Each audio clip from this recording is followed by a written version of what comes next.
Good morning, everyone. We have a very good interview with John Tory to finish the show today. A very combative interview, radio interview, where he tries to pivot and shame the host into agreeing with him, and the host does not back down. Good job. We'll finish with that. It'll be fun.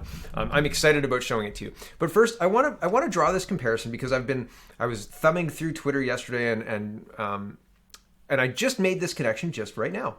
The four olds, or the four old things, was a term used during the Cultural Revolution by the student-led Red Guards in the People's Republic of China in reference to the pre-communist elements of Chinese culture they attempted to destroy. The four olds were old ideas, old culture, old habits, old customs.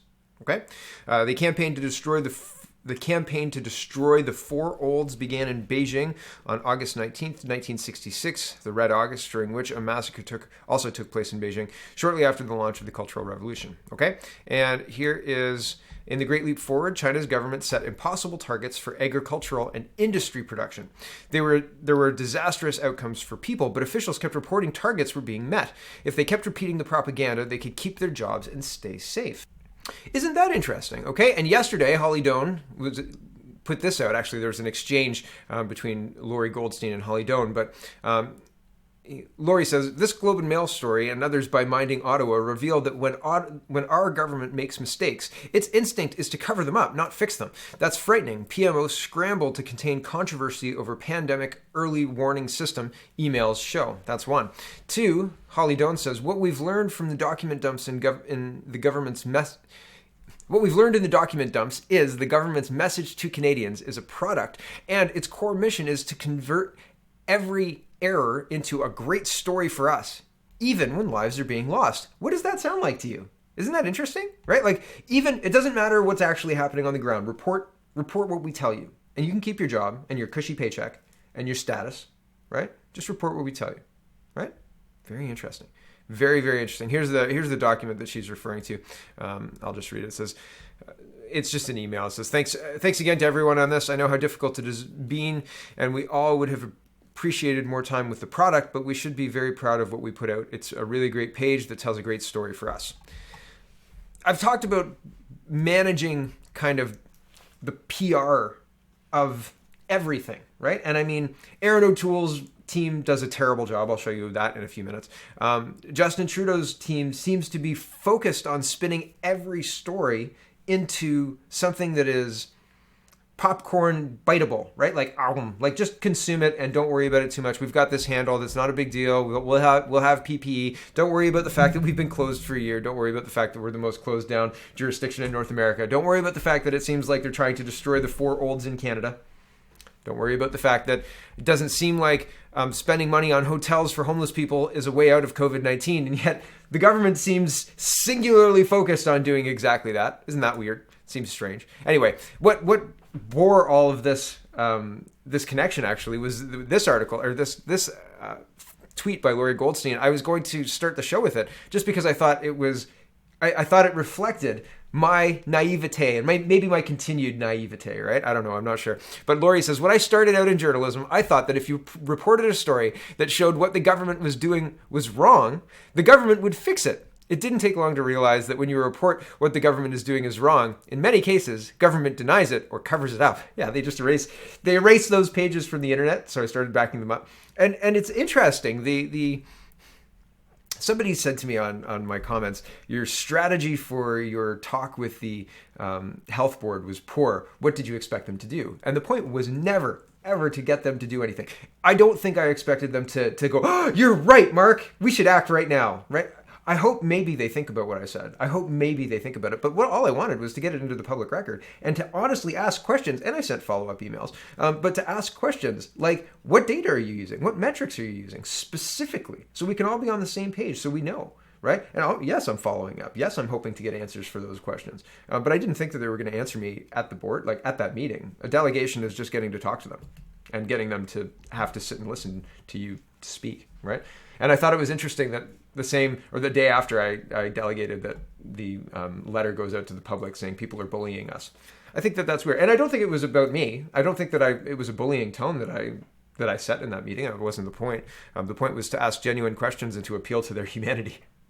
So anyway, I thought it was interesting that they were saying that my strategy was interesting or was wrong. When I think that you have to have a reason for doing something, and the reason for me doing this show is because maybe more people can listen than can read, right? Maybe more people don't have the time to sit and look at the news the way I can look at the news and put it into some kind of an organizational format and easily put it out. Maybe people don't have that ability, and I do. So hey, here we go, right? Like that's the reason I do this. And I find the content interesting. I think that it's interesting, and I have fun. It's a good outlet for me. But I think that ultimately, you hope that you impact the world. You hope that you can force some change, move some needles on something that you're passionate about. And I know that I've told you, dear viewer, that you can't fight every battle, right? Like, because each battle takes so long. Like, just look at the timeline of my interaction with the Upper Grand District School Board regarding their critical race theory. That's a 7-part series on CanadaReport.co. But if you look at the timeline on that, it took months and months and months and meetings and meetings and meetings. And if you took on multiple things, you'd never finish any of them, right? So I had a goal to follow that to the end. I did it, right? That's fine. Did I win? No. But the point wasn't to win, necessarily. Winning would be great. But you don't do it to win. You can't only do it to win. I did it to shine a light on what was happening. I did it to say, we knew this here. I told you this here. You can look at everything they're doing. They knew here. That's why. And maybe it's my naivete that keeps me coming back for more. I don't know. I'm not sure. So anyway, yes, the wide-eyed new journalist feeling of when you put out an important story and you've got the goods, you nail them, you say, you can't do this because this, and this, and then the source disappears or the original document is altered and you go, what? That's not what that said. It's very interesting. It's very interesting to experience. Anyway, here is Pierre Poilievre getting into more hard Canadian politics. That was a long intro, wasn't it? 7 minutes? Oh, goodness. That was supposed to be one tab, and I was like, wait a second, isn't that like the Great Leap Forward? Regardless, Pierre Poilievre is talking about spending, and he's asking if rates rise before debts fall, will the economy detonate? He was making a joke. Okay, here we go. Carlton. Madam Speaker, this government first got rid of balanced budgets, and now they've gotten rid of budgets altogether. We haven't had one of those in 2 years, but this economic statement proposes to raise the debt limit to $1.8 trillion. That's $1 trillion higher than the debt was only a year ago. The combined debts of all governments are now bigger than the entire GDP for the first time in recorded history. And if you add up business, household, and government debts, we have a debt to GDP ratio of 387%. Which is the highest on record, twice the historic average, bigger than the U.S. during the subprime crisis, bigger than Greece during that debt crisis, bigger than 41 of the 45 biggest debt crises in the last century. Does the honourable member believe that if this government and this country fails to reduce its debt ratio before interest rates return to normal, that we will indeed have a massive debt crisis on our hands here in Canada? Here's the thing.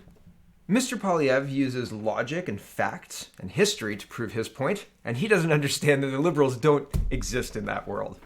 No, Ms. Freeland is working on stakeholder capitalism, Mr. Poilievre, something that was brought up in the 1930s and failed miserably then, and everybody went to the system that we're kind of on now. The profit-driven bottom line is the only thing you need to work on. And that generates a win-win situation generally. Like, you create a product that people want to buy, they buy it, you make money, they have a product they want, everybody wins, the company makes money, and right. But if you have stakeholder capitalism, what happens is conflicting needs compete for attention and money, and nothing gets done. And it's called garbage. Garbage industries, I can't remember the exact term. But anyway, if we look at history and we say we're at the point of all of these debt crises, like if you look at the math of it, we're at the same point at all these other debt crises through history. And don't you think maybe if the interest rates rise or anything changes, don't you think we're in like a Gordian knot, right? Like, oh no, don't cut any side of the knot. Everything has to stay perfect. If anything changes, we're completely pooched. Like the knot just goes, done, right? Like the whole thing, right? One side cuts, the whole thing is let loose. I think that's a Gordian knot.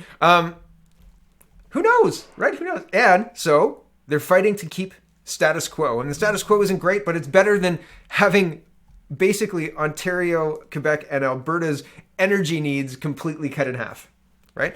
Canada calls Michigan shutdown of Line 5 a threat to country's energy security. And I thought, man, that's interesting. And not saying national security, just the energy security. Like this isn't a big deal, but it's a pretty big deal, right? I said this yesterday. It's good news that they're talking about this. And the interesting part about this. Oh, I've lost the access to the article. Oh well. The interesting part about this is they're just acting now. It's not like this hasn't been happening for 2 years. It's not like it hasn't been well known that this is a potential and like coming to a head for 2 years. Dan McTeague says, too bad neither the CBC nor the Liberals thought any of this was a threat a few months ago, let alone a few years ago when I raised the problem, Dan. Trivializing and torquing stories about opposition to pipelines or self-inflicted wounds. Climate commissars want this to happen. And this is the article I was talking about the other day where Seamus is saying that, we'll invoke treaties, we'll invoke clauses, we'll invoke everything we need to invoke, we'll fight for this. This is not being turned off, basically. And I said, if they allowed that to happen, Liberals would never win in Ontario again. And I stand by that. I think that if Ontario went to like between $4 and $5 gasoline per liter and rationed gas and the federal Liberals were the ones to blame, they're not winning seats in Ontario again, right? Wynne did far less and was hated, like visibly, like 2 weeks before the election said, okay, I know I'm not going to win. Please don't do too much damage.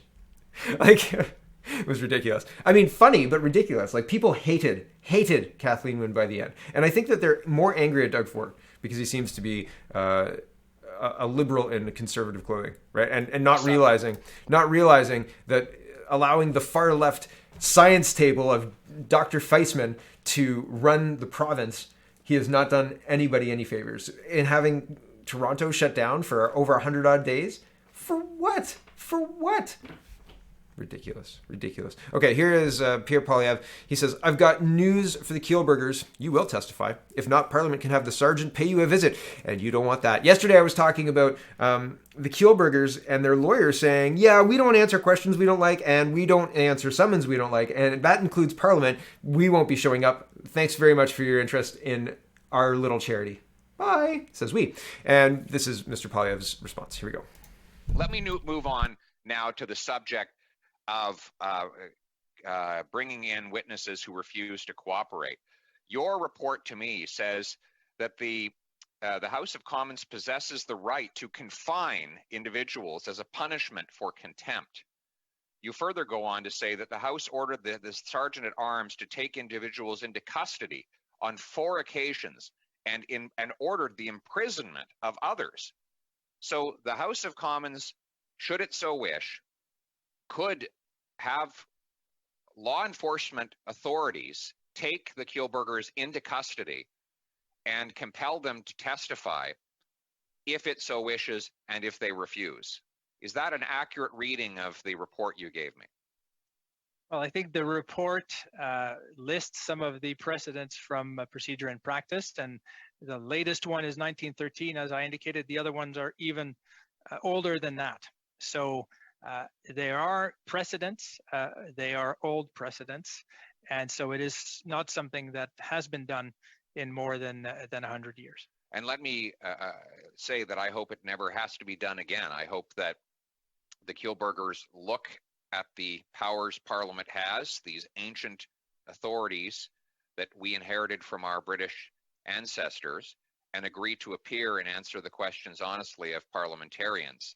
But I just wanted to confirm that indeed this power does exist, and if the Kielburgers refuse, then we can exercise these powers, and I have no doubt that Parliament would do exactly that. Let me move on. So it's an old code, sir, but it checks out, right? They could have the Kielburgers detained and brought to Parliament. So that's interesting, right? That's an interesting little flex from the parliamentary committee, and I wonder if the Kielburgers are worried. Now, I think probably most of the documents are gone. Probably. unless there's some law to maintain the documents for an extended period of time. But don't hold your breath. Right? Okay. Moving on to Mr. O'Toole. Laurie Goldstein says, well, this is brutal. Aaron O'Toole has a long way to go to prove he's ready to be prime minister. It left Mr. Scheer appearing weak and evasive and mean. Mr. O'Toole is halfway there. He's falling into the same trap that ended Scheer's leadership, trying to hold the base while appealing to persuadable voters by talking about his suburban roots, avoiding clear stands on difficult issues, trashing liberals when they don't deserve it, as well as when they do. I think fundamentally O'Toole's failure is the failure of Scheer as well. They weren't articulating what people were actually wanting them to articulate. Now Scheer played the fence a little bit better than O'Toole. O'Toole's media team seems clumsy, and they seem like they focus on the wrong thing. Like when you've got a population, one, we've got examples of places that are open and have been open for a long time without mass deaths. So they've got an economy open that we could emulate, and you could say, not necessarily apples to apples, but there's close. Like there's populations that are similar to Ontario. There's populations that are similar to different parts of Canada that you could say, okay, like here's some examples, and we could open safely, and we should open safely. Blah blah blah. You could play the fence better than Aaron O'Toole has been playing the fence, and what his messaging has been is we can't open the economy until we have a vaccine, and vaccines has been done poorly by Trudeau. We'll do them better, which is exactly what Scheer said. I can't remember exactly what Scheer's big thing was. Hold on, let me see if I can think about it. He'd use the India trip disaster and say we do foreign policy better, and Scheer went to India and visited with people. He'd use SNC Lavalin and say this is corrupt. We wouldn't do it like this. We wouldn't be corrupt. And he didn't make a good case. And O'Toole is just not making a stand on anything of meaning. At the time with Andrew Scheer, people wanted a hard discussion on immigration because Trudeau was saying we should increase it, and everybody else was saying maybe we should keep it where it is. And there were a lot of people, me included, saying we don't have the jobs that we're promising the people who are coming here. It's not okay to drive up our housing prices because the people who are coming here are getting all the entry level apartments, putting people who are living here and coming through the school system, aging into those apartments out of the ability to pay for them because they're being taken by agencies to place homeless people and agencies to place refugees and agencies to place new Canadians, et cetera, et cetera, et cetera. Anyway, there was a big conversation, a very robust conversation that could be had, and nobody wanted to engage in it because Trudeau was saying anybody who engages in it is racist, right? So it was weakness like that sunk Scheer. And I think it was purposeful because he was trying to play the fence, doing exactly what O'Toole is doing, and O'Toole is doing it badly. That's a long way to say that. Oh my goodness. Here's Ezra Levin. He says, O'Toole fired Derek Sloan and demoted Pierre Poilievre. They're not the image he wants to project. O'Toole just hired James Enright in charge of corporate affairs at Huawei Canada during the kidnapping of the two Michaels. That's more his type. Yeah, so he's doing it badly. He's doing it badly. Conservative Party of Canada accused of anti-religious bigotry in not allowing the Sabbath observant former candidate to seek nomination. This person ran as a Conservative candidate in 2019, and now she is not being allowed, and she says it's because of her religion.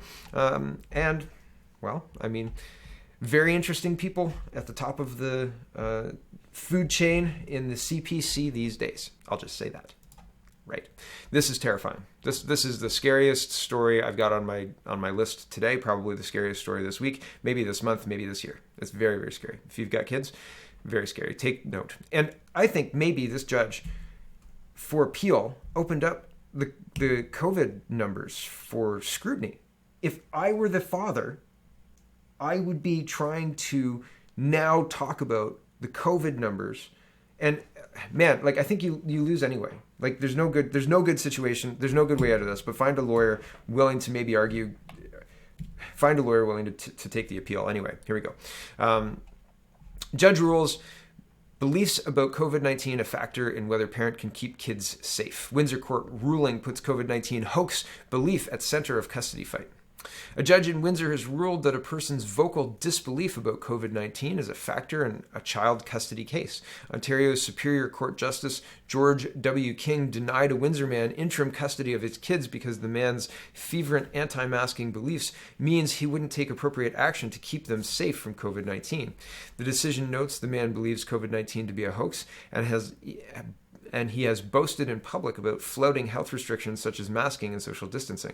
The health and welfare of the children, and by extension their principal caregiver, should not be jeopardized because of his public behavior and promotion of his opinions, he wrote.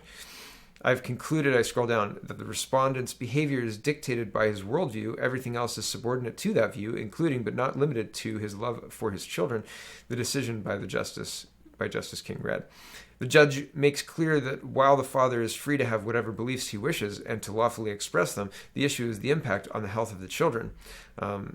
Previously, the man held custody of his children from Friday to Sunday afternoon, but the justice's new ruling only allows him to see his children 3 times a week at the Supervised Access Center, where he would be required to abide by all the conditions imposed by the facility as a precondition to access. Awful. It's a video journalist from Windsor. But what a terrible precedent to set in legal ruling. And there's a lot wrong with this, and it's scary because they can use this to have family and children services bridge if somebody says this person's not wearing a mask in a restaurant and their parent didn't seem worried about it, right? And we're going to call family and children services to pressure them to make sure they don't do that or something to that effect. Very scary. Very scary. Honestly, terrifying. This is even scarier too. Pastor James Coates will remain in prison until his court case, May 3 or 3 to 5th, with the chance of an appeal on the bail conditions before that. This is sickening beyond belief. So that he's trying to appeal bail, or he's trying to get bail, and they denied him bail and say he has to stay in jail until May, right? It's March, right? So that's 2 months in jail for daring to not back down to the government, right? Anthony Fury says, Cardinal Collins, the Archbishop of Toronto, is calling the restrictions on Ontario's places of worship arbitrary and is directing people to a new interfaith petition that lobbies the government. So there's a website to go to if you disagree with all of that. Edmonton just released a convicted child sex offender, but is still holding Pastor James Coates in prison for worshiping God. Prisoners are getting out of jail because of COVID, and this pastor just wants to preach. And they're saying, no, you've got to stay in jail. Alberta Court jails Pastor Coates through May the 5th. I know I started with that and went somewhere else, but we'll finish with this too. The Justice Centre is very disappointed to announce that Justice Peter Mickelson, I've probably got that wrong, but sorry about that, of Alberta Court of Queen's Bench in Edmonton has ruled that Pastor James Coates of Grace Life Church must remain in jail for the next 8 weeks pending his trial unless he agrees to abide by health orders that violate his charter freedoms of conscious religion, expression, association, and peaceful assembly. So he's refusing to turn his congregation away, and they're saying because you are refusing to turn your congregation away and to refusing to abide by these, according to the Justice Centre, charter violating orders, then you will stay in jail, right? COVID be darned. You could get COVID, you stay in jail, but we've got to get everybody else out of jail because they might get COVID there.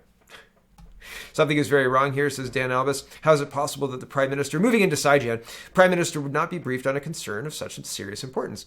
Here's CPAC TV, and this is Trudeau saying, as I have said, I only became aware of specific allegations against General Vance through the work done by the global investigative reporters over the past weeks and months. Prime Minister Trudeau tells journalists when asked if he knew of allegations involving the former defense chief. This is a pattern for Trudeau, right? Did you know about pressure from your office to Jody Wilson-Raybould? No. Pressure? There was no pressure, right? No pressure at all. No, I didn't know anything about this allegation. And then here is exclusive. PMO was alerted to SciGen's concern about Vance in 2018. That's 3 years ago. Oh, yeah. Yikes, right? Yikes. Here's Senator Linda Frum, the most dishonest government in Canadian history. Robert Fife, this is the same one I just said. He was alerted to SciGen's concerns about Vance in 2018. Here's Privy Council office was warned to put some things in writing after 2018 Vance complaint. Right? So they knew in 2018, and if the PMO wasn't briefing Trudeau, they weren't doing their jobs, right? And that's a different issue altogether. And if that's the case, then Trudeau needs to follow through, and heads need to roll, blah blah blah, because people who aren't doing their jobs need to be removed from their jobs, right? Anyway, NDP defense critic Randall Garrison said it is now very clear the defense minister, the PCO, and the PMO were all aware of sexual misconduct allegations against the chief of defense staff in 2018. Not so good, right? Not so good. Here's an article. Trudeau stated that he learned of allegations of sexual misconduct against Vance recently, but we now know that is false. According to media reports, the PMO was made aware of allegations of sexual misconduct against the former chief of the defense staff 3 years ago. Yeah, so, and so with Trudeau saying, no, I just learned about this, and I've got total confidence in Saijan, I still think we might see a cabinet shuffle within the next week. PM says he has confidence in the defense minister despite ongoing sexual misconduct scandal in the Canadian military and despite testimony from a former ombudsman claiming Harjit Saijan mishandled concerns about a possible misconduct by General Jonathan Vance. So mishandled, is that new speak for lied about it? Right? Or just is lied by omission? Can you do that? Like that is that a crime, or is that like he mishandled it? Right? Oh man, I meant to, but I was gonna say it and I didn't say anything. There was never a time where it felt right to bring it up. Right? Like what? Isn't that his job to bring concerns like that? Hey, did you know the leader of the Canadian military, the defense chief Vance, has these allegations? Did you know that? You should maybe replace him. I heard about this in 2018, and I told the people I was supposed to tell, and no action, nothing. But I guess that's just mishandling it, right? He just yikes, right? He couldn't do anything. Trudeau backs Saijan, says Spencer Fernando, because otherwise he would have to acknowledge they should both be forced to resign. Yeah. Yep. Okay, here is a nurse. This is a very funny. This nurse is from Florida, as far as I can tell. And so I saw this yesterday, and I showed this to my wife because I thought it was funny. And this person says, for those not on Instagram, this video is from a nurse who arrived at Pearson today and refused to wear a mask, take a COVID test, or quarantine. She works at the plastic surgery clinic I wrote about in Wired. She tells security, I'm a frontline worker, actually. I'm considered a hero. It's very funny. This part here is very concerning. This is the police officer. And he's trying to shame her, and he's telling her to be quiet, to stop talking about her rights. And she says, I have free speech. I'm allowed to say whatever I want to say. And he says, no, you're not. You have to be respectful of people here. And like he's saying, you have to be respectful, and you're not being respectful because you're not wearing a mask. And so, yeah, watch the video. I'm not going to play any of it. It's funny, though, and worthwhile. She swears a bit, so fair warning. But it's totally worth the watch. Go watch it. Zuby says, I've never been more disappointed in the United Kingdom than now. We rapidly descended into tyranny and millions of people are cheering it on. And if you have a problem with it, it's illegal to leave without express government permission. I hate all of this. Never felt less patriotic. So, I mean, at least in Canada, we're not this bad, right? Here, you're not allowed to leave. It says it's illegal to leave home without a reasonable excuse. This means that whilst the stay-at-home restrictions apply, it's illegal to travel abroad for holidays. Even once the stay-at-home requirement ends on 29 March 2021, it will remain unlawful to leave the United Kingdom unless you have a reasonable excuse permitted by law. Yikes. Do you think, are there a lot of people, or are there a lot of books out there on the Iranian Revolution and how like the ramp up happened and what happened during and like how it went from long-haired women in bikinis on Iranian beaches to full hijab wearing or burqa wearing? I'm not sure what the term is. Sorry, I'm not meaning to get it wrong. But full clad women with head coverings and everything, and religious leadership. Like, what was it very swift? Like, or was it kind of slow? Was it culturally pushed? I'm very, maybe I need to watch some videos on this, but it seems like we are living through something that has echoes of history. Right? And like, people have an idea, a plan. They've referenced, if you just repeat something, if you say it louder, say it over and over again in the House of Commons, people will totally believe you. Like there's certain concerning signals we keep getting, right? So, I mean, at least it's not that bad, but it's bad. Make no mistakes, it's bad. Here's Justin Trudeau. This is a vaccine distraction. Here's a meme. A cartoon by the National Post says, I'm very happy to announce that we have thus far approved a total of 4 vaccines for you to wait a long time to get. Or never. However, they're going to try and make it mandatory, I think. Here is Michelle Rempel, and she says, I really think it's important that all Canadians decide to take a vaccine for COVID-19. Here she is. I really think it's important that all Canadians decide to take a vaccine for COVID-19. Is this akin to like talking about the flu shot and saying how important the flu shot is? Well, if so, I mean, why is it every MP pushing the same message? See earlier in the show when I talked about how everything's messaging, everything's productization of the message, right? Here's the product we've got to sell. Look at Catherine McKenna's tweeting about the not infrastructure, the climate change stuff, and other MPs tweeting about cross ministry stuff. Everybody's on the same page, everybody's on board, it's like if you have influencers in the same space, right? If you're pushing it's crypto, let's say, and you retweet their tweets and they retweet your tweets, it looks like you're boosting. It doesn't necessarily look like you're boosting each other, but you're boosting each other, right? And like maybe your audience will boost their tweets and their audience will boost your tweets. It's the same game. It's the same productization. It's the same marketing tactic. It's the same thing. That's what they're doing, right? So it's be aware of it. It's insidious. But why is Michelle pushing this? We know why she's pushing it. It's the line they've been given to push. Okay, this is Ben Stein. I think it's Ben Stein. Ben Stein. He had that game show a few years ago. He was the smart guy, and he was in Ferris Bueller, I think, right? He had the weird voice. He had the Moderna shot, and he rambles for like 2 minutes about the Moderna shot, and worth a watch.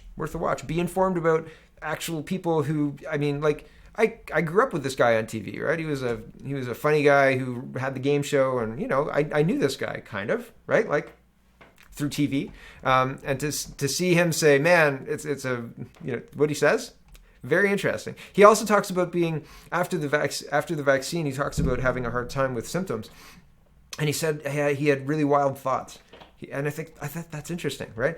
Like, are the wild thoughts continuing? Like, is this part of the wild thoughts? I'm not sure. Like, it seems like out of character for him. It's not, and I don't know. Maybe he does post on YouTube a lot, but it seems like kind of strange to go on YouTube or wherever and do a video like this, right? And especially after you watch the whole thing, it seems kind of strange.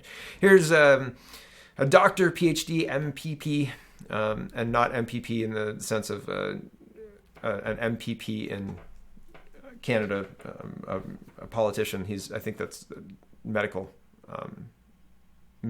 short form. Anyway, he says the new VAERS coronavirus vaccine inquiry reports are out. There's a 2-week lag between when reports are submitted and when they're published.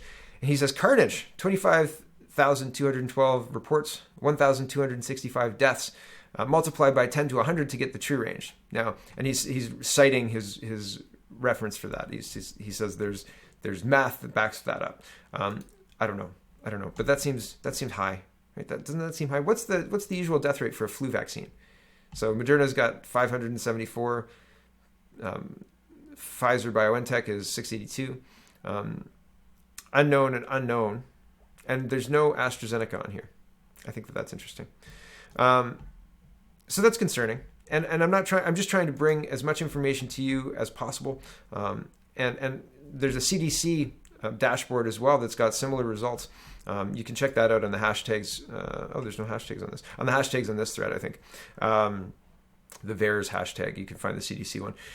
And being informed doesn't necessarily protect you from bad legal precedent, right? Like, it doesn't protect you or your kids. And man, that's terrifying. This is a guy talking about how Israel is segregating people with vaccines and people without vaccines, and they're segregating them through employers demanding vaccinations. Israel's reporting that children will be vaccinated before the year is out. And I'm going to see, I've got one more tab that I don't think is on here, so I'll show you in just a second. Hold on. But the fact that this guy is speaking out and saying, like, what they're doing is illegal. He's saying that they want to move BioNTech, Pfizer, and Moderna factories to Israel and be exporters of the vaccine. Like, so they have the prime, one of the prime factories, so they always have their dose. And he was saying that he wants to be vaccinated. They want to have a vaccine every 6 months rolling. And it's like, what is... I fail to understand the data that is driving the call for this. Is there a demand? Is there that much of a demand? Is the 24/7 fear campaign driving this demand for something to cure the common cold? Like, we've criminalized getting sick. It's insanity. Here's a few tweets just talking about it. It's right now in Israel, 16-year-olds are not allowed to take the exam, until they have the experimental jab. No access to shopping centers, restaurants, sports without a green pass. Job segregation and fines for vaccine dissent. Netanyahu says this is the path forward. Are you awake? Here's another one. I'm in Israel, and they're doing everything to get people vaccinated and basically segregating those of us who aren't. The comparisons to what happened in Nazi Germany is real. It's an extremely disturbing situation here. Scary. Health Canada approves fourth COVID-19 vaccine as Pfizer agrees to accelerate deliveries. They'll give us more. And here, hold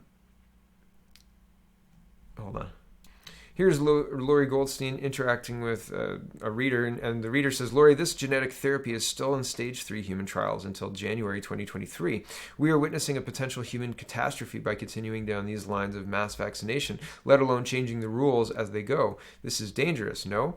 It's worrying indeed, says Lori. Mona Namer, the federal government's chief science advisor, said this week that the plan amounts to a population-level experiment, and the data provided so far by Moderna and Pfizer BioNTech is based on an interval time of 3 to 4 weeks between doses.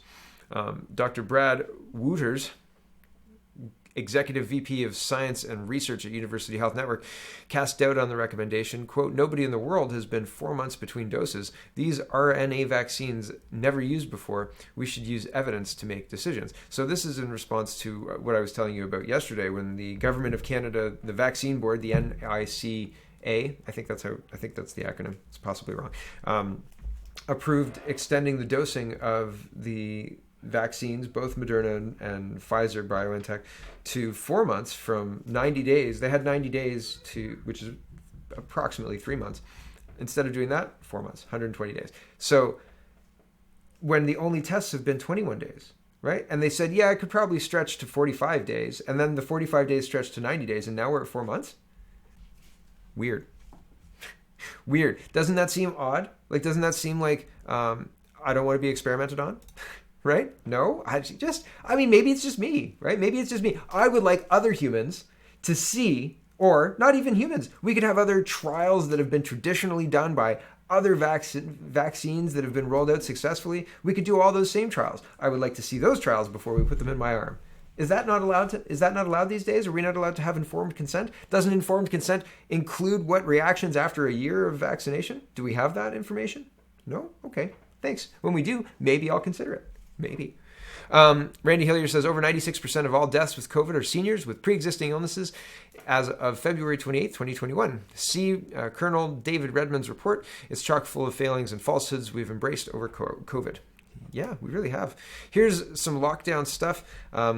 We'll finish off with this and then the interview with John Tory.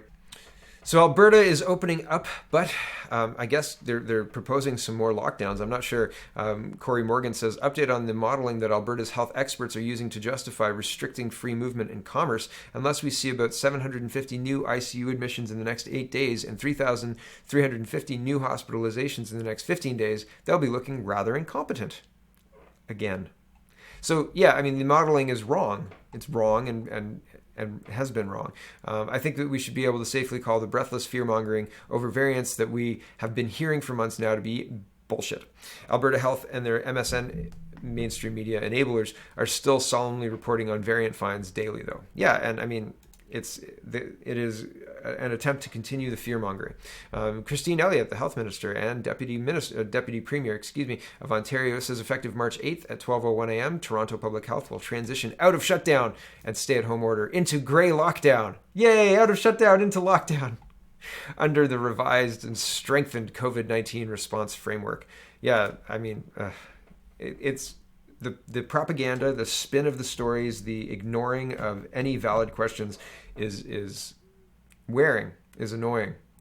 Here's Anthony Fury. He says, FYI, gray zone still means lockdown. This color coding is from the Ontario government website. Peel and Toronto will not be leaving lockdown next week. They'll be moving from stay-at-home order into lockdown. Yeah. But it's all about messaging. It's all about messaging and how people feel about it, right? How do you feel about lockdown? Beep. How do you feel about stay-at-home? Beep. Alberta lockdowns did more damage than they could, the lockdowns did more damage than they could have ever prevented.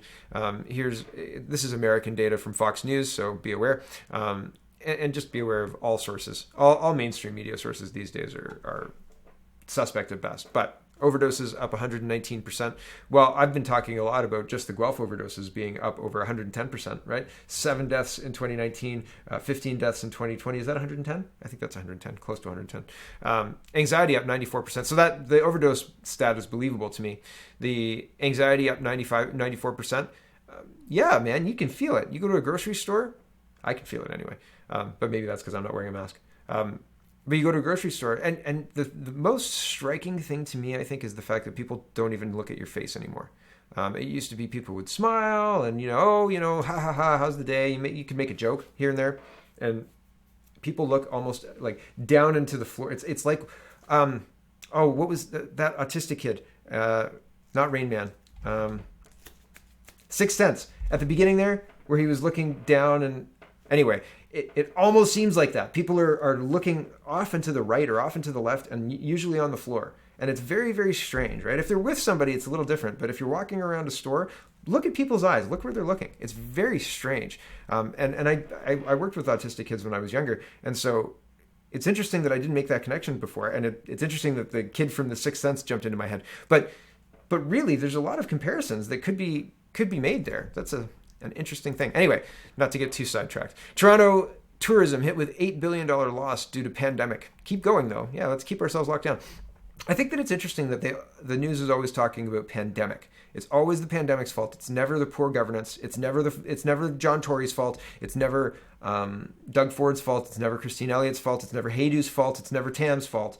It's never any of these people's fault that have put in these bad policies that lied to us, that said 2 weeks to flatten the curve. And we're a year later, and now it's a year to COVID zero? Like, what's the point here, guys? What are we doing here? I thought we were building capacity in our hospital so we could open up to get back to normal. And instead, forget building capacity. We're going to send millions of dollars outside of the country, right? Like, okay, that makes no sense at all. Here is, so 355 is, the host gets combative. I'll play a little bit here. Here we go.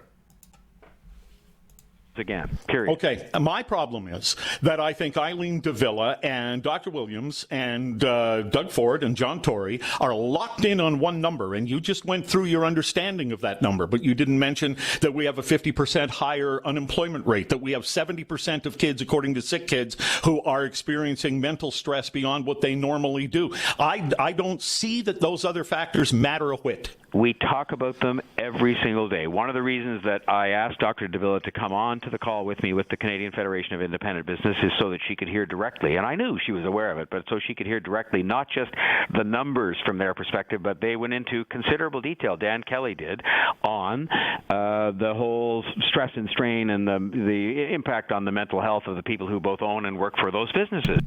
So he pivots from Sick Kids talking about mental health to business mental health of business owners, right? And good job on the host. He does a really good job. I think it's 5:58. I think it's here. I'm just guessing, though. You know what? I'll pause it and I'll cue it up. Right. Hold on. Okay, so Tory pivots to the business owners and their mental well-being, and he talks about Dan Kelly and talks about Gray and how they've given up a big concession, blah, blah, blah, blah, blah. But again, the host is not willing to stop. And sorry that I keep saying it's Jerry Auger. So good job, Jerry. And sorry if I've got your name wrong. Terrible. But he really, really gives it to him. And here we go. John Tory didn't answer the questions that Auger put to him and tried to pivot and shame. Here, how could you not think that we're doing our best, right? How could you not think that? And here we go. But that's all I can say. But we talk about, look at all of these numbers to do with the impact on business. How could anybody possibly think we don't? Because we don't see you acting in that regard. The only number we hear is cases. And it's not your fault that the Prime Minister is incompetent in getting vaccines in here. It's not your fault. It's not Doug Ford's fault. But this is an untenable situation. How many suicides have we had? How many hospitalizations due to mental stress? Well, I don't know about No, but you do know exactly how many cases, because that's all you're looking at. I also know when you want to talk about suicides, and this is a terrible thing to talk about, but I also know about how many people have died who did not take their own lives, who had their lives taken by the virus. I mean, there's this great sort of, concentration on trying to blame people. Are we trying to blame restaurants? Are people trying to blame us? Pivot from suicides to people who died of COVID-19. right? I don't want to talk about suicides. I don't have those numbers. But you know who died and didn't mean to die? These people with COVID-19. That's called a pivot. And he's trying to sway the conversation. Egger does a good job of keeping it where he wants it. And it's very, like holding his feet to the fire, yes, but Tory does everything to wiggle out of it. He's not willing to engage. He's not willing to talk about his missteps. He doesn't walk away from this. He walks away from this interview, Tory does. And I haven't heard the end of this, but in everything that I've heard up to the end of this segment, Tory's answer here. Everything that all of the arguments that he's making are trying to convince the listener. He's not trying to convince Auger. He's trying to pivot the listener away from the points Auger's making. That's what I'm trying to say. So Tory's walking away from this meeting trying to do damage control. Auger was trying to get answers. Tory's trying to do damage control and shut him up. Okay, that's the difference here. And it's very interesting. It's very interesting to watch because this is the first time in a year that really, in my opinion, the Tory's been really held to account. And this is what's needed. Like these people, it's not the virus that did this. It's the bad policies. And Auger, sorry, man, has got it exactly right. And John Tory is licking his wounds after this one. So worth the watch. Go check it out. Go check out the whole interview. Very worthwhile. Man, don't give up the 4 olds. Okay, let's keep our culture. Let's keep our ideas. Let's keep our habits. I like Christmas. Let's keep our customs, right? My goodness. And don't let them lie to us because this is what they did to bring in their cultural revolution. You need to create a crisis so bad that people beg for to be saved. And we'll save you. All you have to do is this. Just move into a little pad, right? Oh, your house now belongs to the government, but don't worry, it'll be your house unless we need a part of it. And why would we need a part of it, right? Housing's becoming too expensive? What? And then the propaganda will say the housing fix that they implemented is working great, right? Except that families would be displaced from their own homes because they signed over ownership because, we're all in this together, don't you know? Scary, scary, scary, scary. Thanks for watching, everybody. Check out CanadaPoly.com. Check out CanadaReport.co. Check out SpeakingMoistly.co. And have a wonderful, wonderful day.